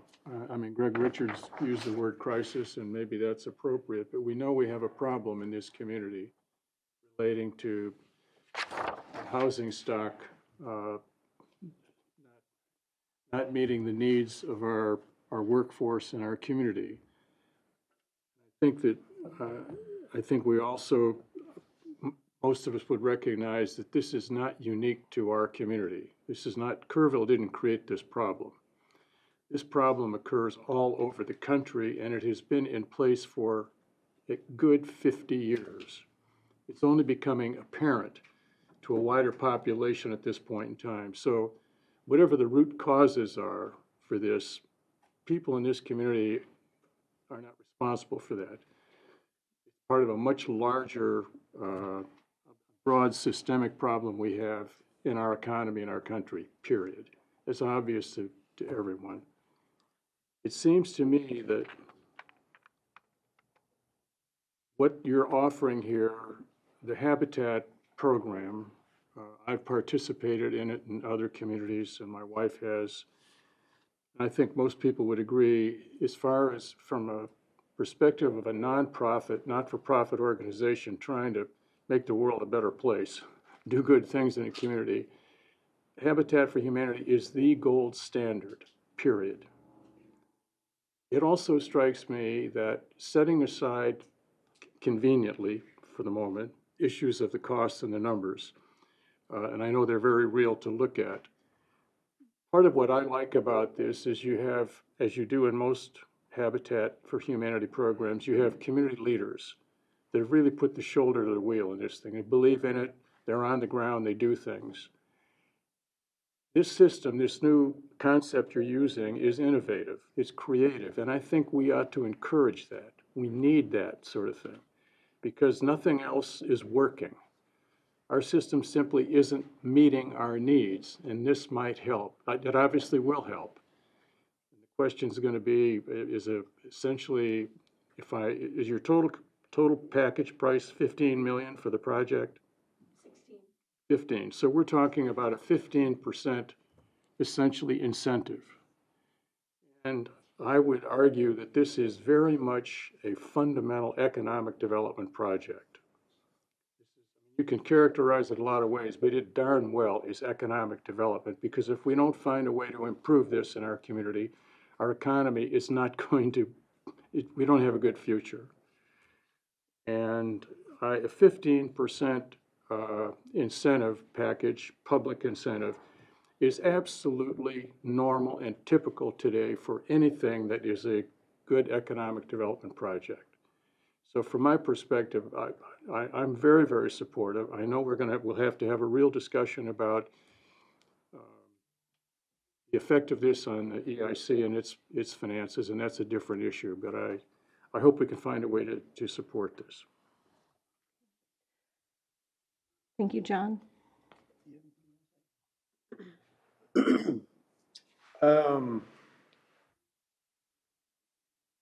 I mean, I love Habitat, love everything that they've done in the community, love the fact that this is an opportunity to accelerate the volume of Habitat homes, hopefully providing another option in addition to the traditional project to help address the housing shortage among workforce in the community. So I'm very supportive of the project in general,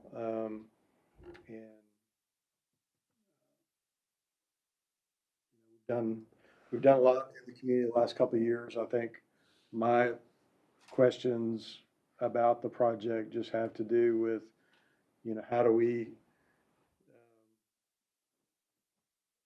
fund this project and continue to have funds available for projects that come up over the next couple of years.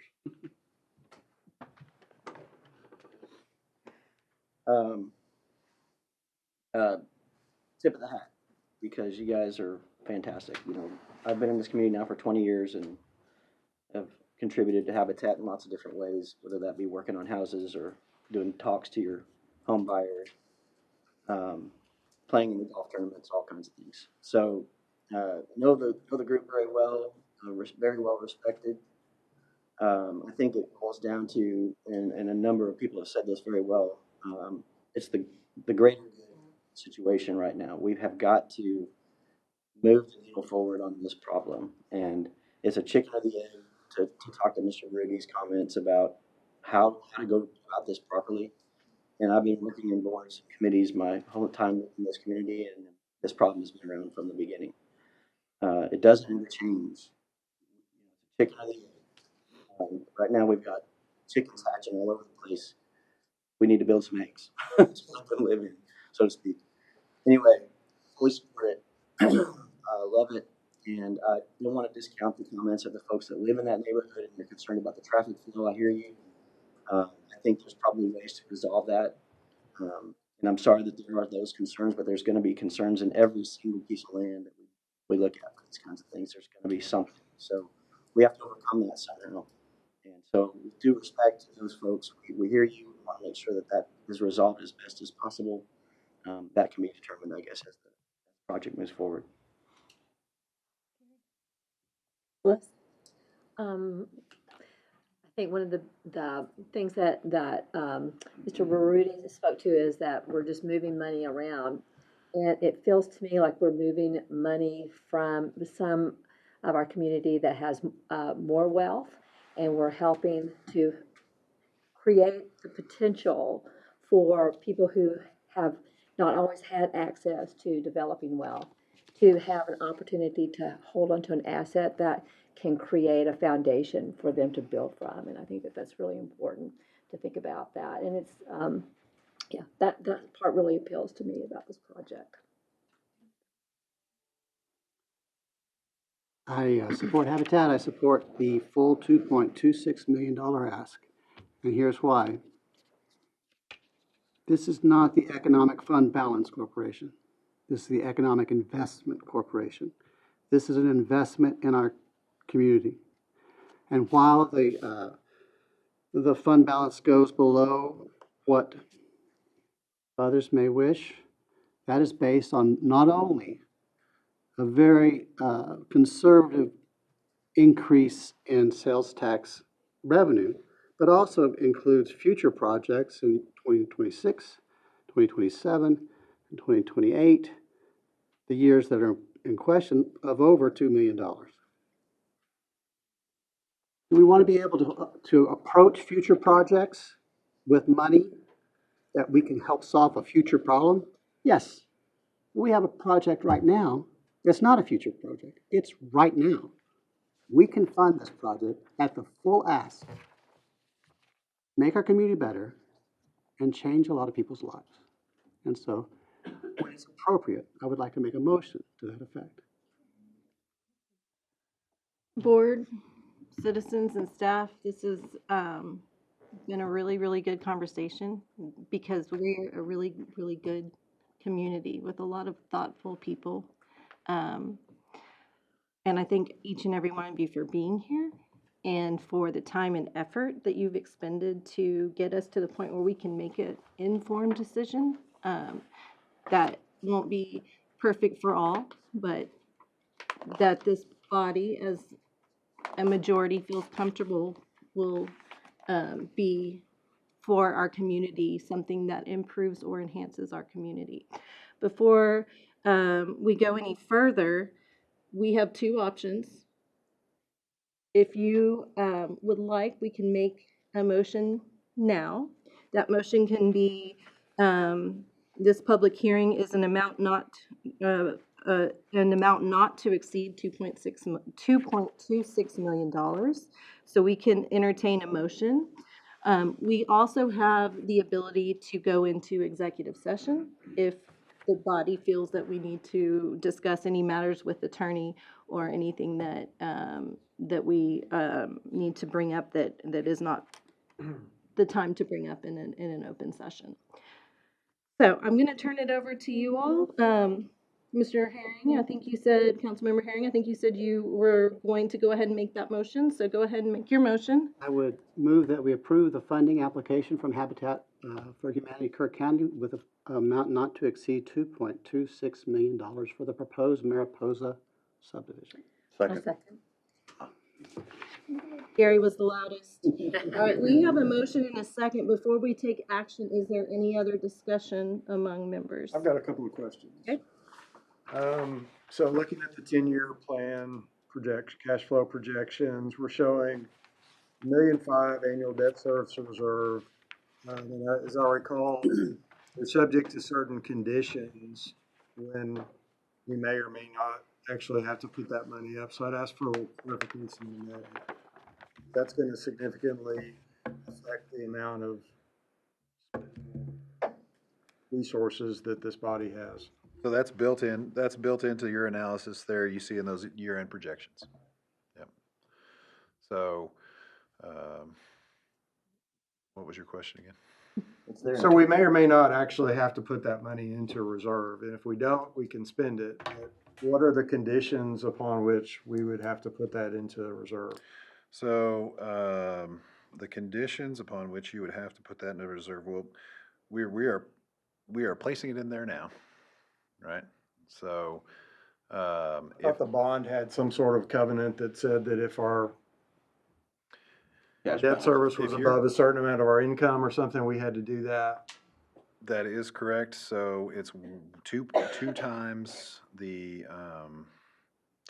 debt service. If your balance gets below 2 times the debt service, you guys are heading me up with all the questions on the first meeting of the year. I don't have the answer in front of me, Greg.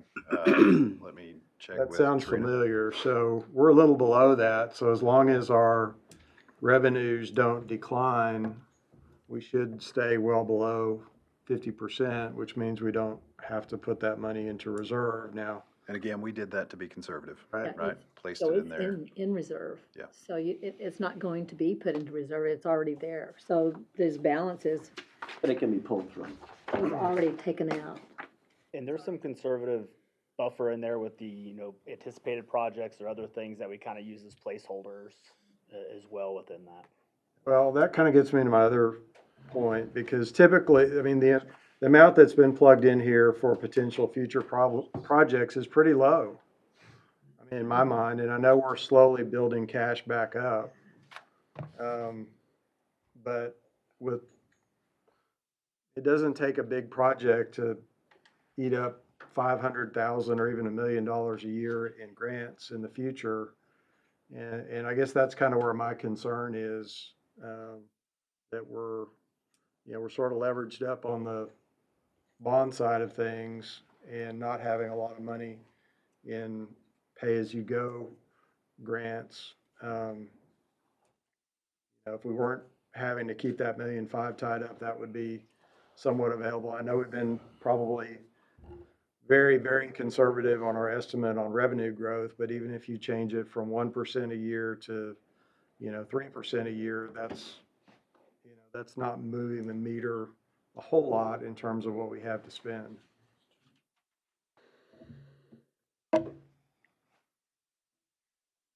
So, I'm sorry, and I feel like this has already been answered, but for my mind, you're telling me that we're already taking, this is looking as if we've already taken, there she is.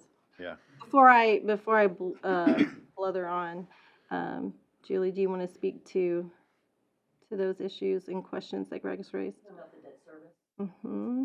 So. Yeah. Can you come up to the mic, Julie? You can go, if you want, yeah, you can have the podium if you need the laptop.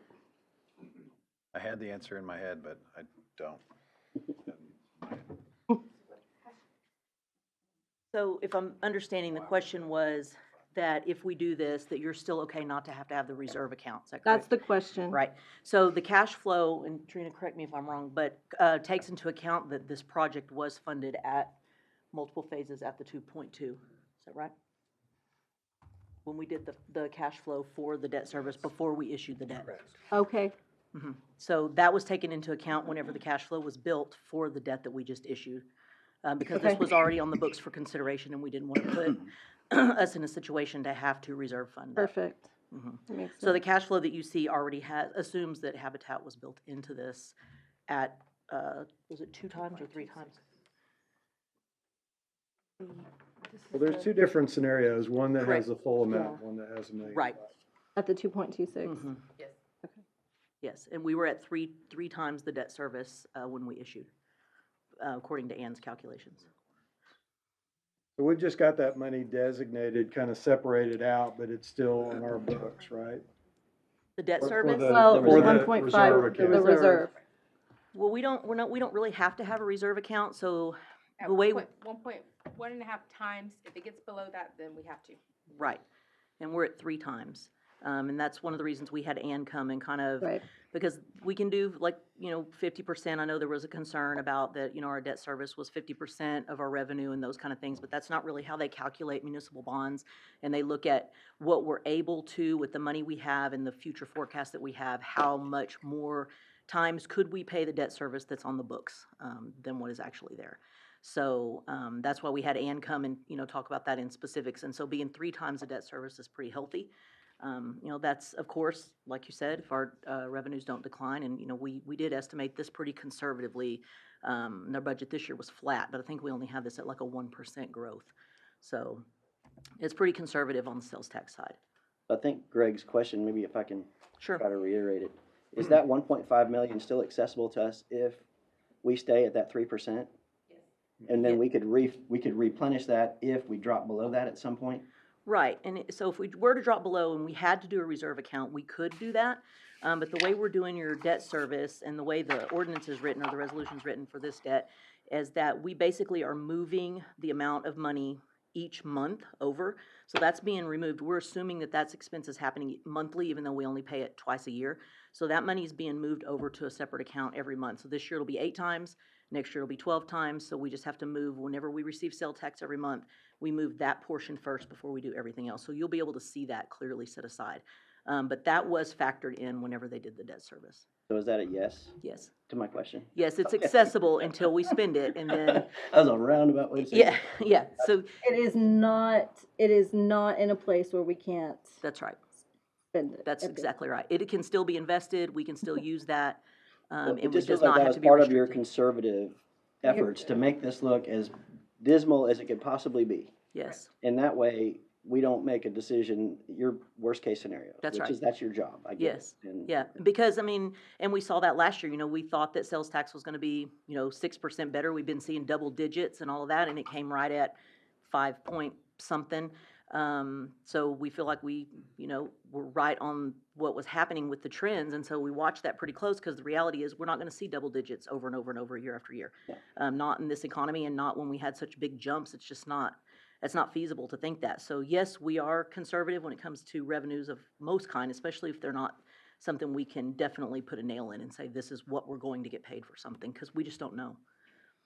So we hope it comes back better, but When you add all of the bond package up, plus this project, you're checking off a lot of boxes in those projects Right. that we are, I think as a board, gonna be pretty proud of. They look back and say, what did you guys accomplish? Well, we right. got a lot done this year. So I for one, am proud of those things. I think those are things we had to do. And that's a lot of times what we end up doing up here, is things that we have to do. We like to do things we want to do and love to do, but I think sometimes we do things we have to do. Yeah, I think we all have to do that in life. Julie, Craig, Yeah, do you anything have else anything on finances? else for Julie? No, thank you. I was gonna just ask, and I don't know if this is a Michael or Julie, but there is not a mandate that we have to have the 3 million cash balance, right? Right. And so there's some wiggle room in there if something were to come along that the board felt like they really had to have. There is definitely still some wiggle room, even in these years that it's dropping to the yellow mark. There is no mandate, ma'am. No. And every nickel of it. Then we don't have to meet anymore. Remember I made that announcement about 5 years ago. All right. As a reminder, we have a motion and a second on the floor. I will ask for any final discussion before we vote. Okay, hearing none. As a reminder, the motion on the floor is for the $2.26 million ask for the infrastructure for the Mariposa subdivision. All in favor of that motion, please let it be known by raising your hand. Okay, it's unanimous. Fantastic.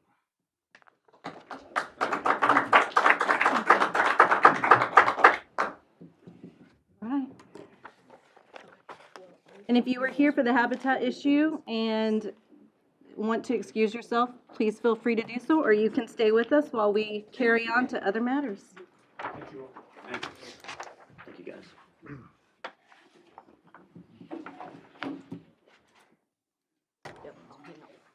Make it so. Get so, really. We know how to clear a room, don't we? Okay. All right, and let's go ahead and move on to item 6A, consideration and possible action for a funding request for the golf course. Thank you all for working through all that, and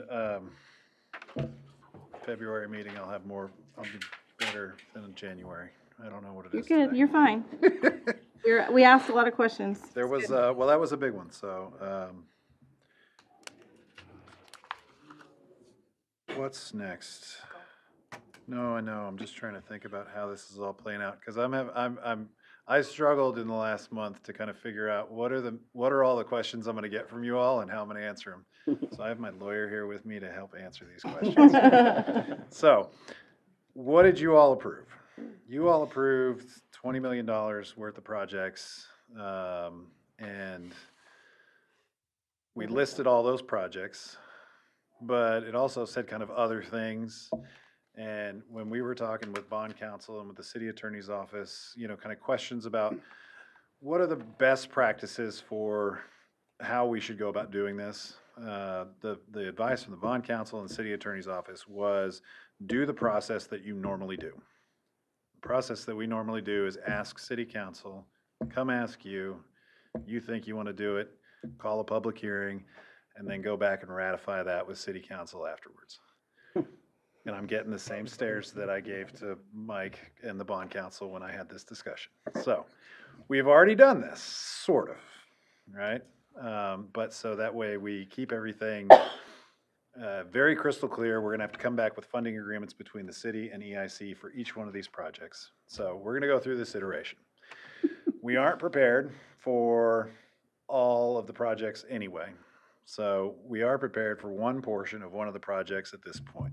So we have opinions of probable cost and a window of time, as it were, to get this done with the golf course. So Martin, if you can bring up the 6A. So we also have a giant printed out map. I know it's gonna be a little hard to see everything on the screen, and if you want us to help clarify some of these things, Yeah. I think it really helps to look over there, and like kinda have this discussion over there. So I'm gonna bring it over so you can see it. I've already looked at it pretty closely, so. It doesn't really say much. What does that one say? Yeah, let's read What's them out this little loud. purple thing? They're expanding the It's a- bridge to it's a 12 feet quiz. wide. Oh, you only. That's what it says. You going off of memory on that, or? Yes, I am. Oh, okay. Are you just showing off? So, Ashley and Shane from our Parks team are here, and they're gonna be infinitely smarter than me when it comes Not to my this. readers on. Nothing. Okay, so all 18 of the greens are going to be replaced. Irrigation systems, bunkers, cart paths, bridges. There are a list of those things that are within the Troon scope. That is what we're asking you for tonight. What we're not asking you for is there will be a second phase. There'll be bathroom renovations. There'll be some additional things that don't fall within the scope of what our consultant Troon will help with. Those will be things that we'll have another GC4. That's just not their purview. So, so tonight, what we want to do is see if you would consider calling a public hearing in February to consider this $2 million, which is a part of the $20 million bond package. And with that, I will turn it over to any and all questions. Remind me, why are we having a public hearing if we already had a public hearing on it to begin with, when it was approved? Why do we have to have a public hearing for just portions of each piece? It sure would make it a lot easier if we didn't have, if we didn't have to do this. You know, let me weigh in, because I don't want Michael to sit up there and have to defend what the city attorney Let him is. go for a little while. I can do it. I can do it. He's been squirming. I all feel night. like Michael may feel like us. You know, and this is really the first time we've gone through this process where you all have basically asked for and received a bucket of money for various projects.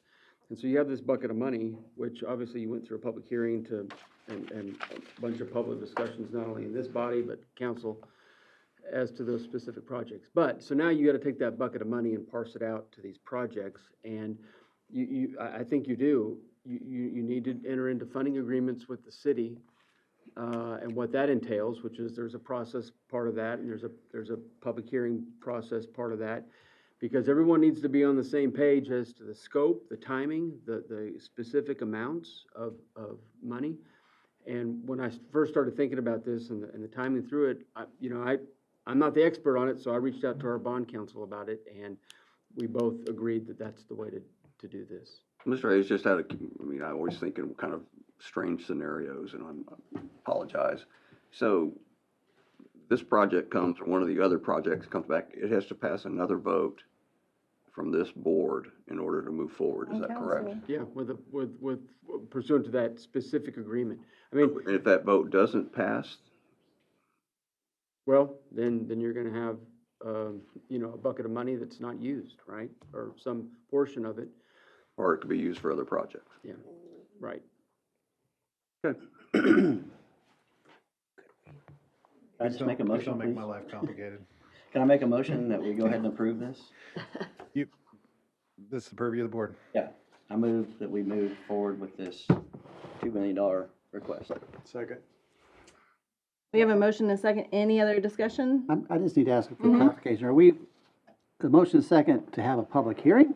Or I guess just to so, yeah. approve? That's I don't correct. know. That's what the motion would be. Yeah, so sorry, I'll No, I restate just, it. I want to make sure. No, I I appreciate You're that, right, because you're it right. doesn't read that way. It doesn't read that way, yeah. Yeah, I move that we approve to have a public hearing for a $2 million request from Scott Shriner Golf Course in February. Thanks. Does that sound right? But that's not what it states. It is a funding request. Yeah, or it's a public funding hearing. request. The way it's worded on our agenda is a funding request. So the funding request, so the action, let me go look at my sheet. I want you all to call a public hearing if you want to do that in February for this $2 million. That's what I said, I think. Schedule, so the recommended action, schedule a public hearing to consider a funding. Okay, Okay, there you go. Okay, is that what I said? that's the agenda, bill. Okay, all right. Did I say it I right? just want, I didn't know what we were doing. No, that's a good question. Did I say it correctly? I think so. Mrs. McElhannon, do you Yes, feel ma'am. like you will be accurately reflected? Okay.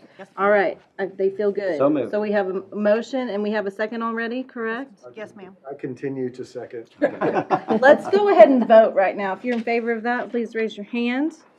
All right, very good. We're gonna have a public hearing. All right. I do not believe that we have any items for executive session. Is that correct? Ma'am? We have any items for executive session? No, ma'am. All right. This is it. You would like to move to adjourn. Anybody else want to do Don't we that? have to do this, 7A? Yeah. Oh, I'm sorry, 7A, we do have another item.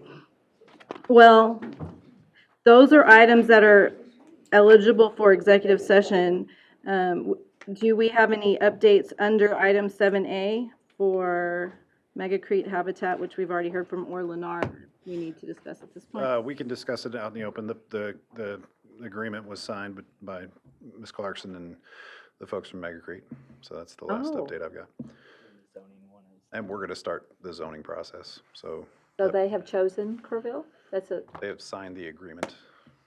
It's never a deal until it's a Need deal. a option It's gonna period. they say that. signed it, There's a that due means so dil- that doesn't mean it's I chosen? signed it. There's They a due signed it? diligence period. It'll be Oh, contingent okay. on them moving. Maybe. is That your- is the answer. that's a good step. Okay, excellent. Any updates on the road? No, sir. All right. No other updates for now? No, ma'am. All right, now I'll entertain a motion to adjourn. Go ahead, Gary. No, I'm not gonna do it. Somebody. I will. So moved. All right, we have a motion. We have a second, all in favor? Yeah. And I never know if we really actually don't need have to do that, Just- so. No. Let's just, at 5:57, we are adjourned. I never know if I'm supposed to